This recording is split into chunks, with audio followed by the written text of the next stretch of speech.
శ్రద్ధతో విని అవకాశం ఉన్నప్పుడు దేన్నైనా ఉపయోగించుకుని అర్చన చేయటం అవసరమట. మానవ శరీరం ఉన్నంత వరకు ఈ భౌతిక పూజ చెయ్యవలసిందే. ఎందుకంటే ఈ భౌతిక పూజ మానసిక అర్చన చాలదా అని ఎవడన్నా పలికితే అది కూడా అజ్ఞానమే అన్నాడు.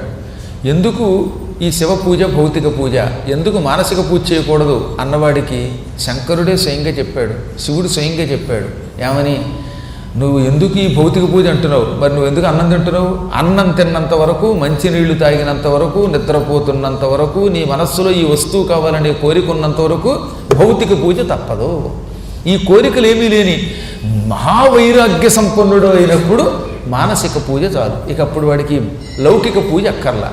మనం ఎప్పుడూ లౌకిక పూజ చేయవలసిందే, శరీరం ఉన్నంత వరకు చేయవలసిందే. ఎందుకంటే శంకరాచార్య వారు చేయలేదా? ఈ స్తోత్రాలన్నీ ఆయన రాసినవే కదా ఎక్కువ భాగం. ఇన్ని స్తోత్రాలు, ఇన్ని దేవతల యొక్క స్తోత్రాలు ఎందుకు రాశాడు ఆయన? ఎందుకు ఇన్ని అభిషేకాలు చేశాడు?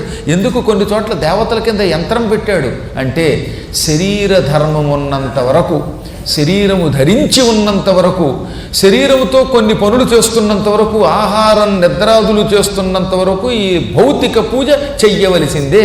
ఇలా చెయ్యగా ఎప్పటికో అసలు ఈ భౌతిక పూజ చెయ్యవలసిన అవసరము లేనటువంటి ఉచ్చ స్థితి లభిస్తుంది. అది లభించడానికి చాలా సమయం పడుతుంది. ఈలోపు చేయవలసిందే.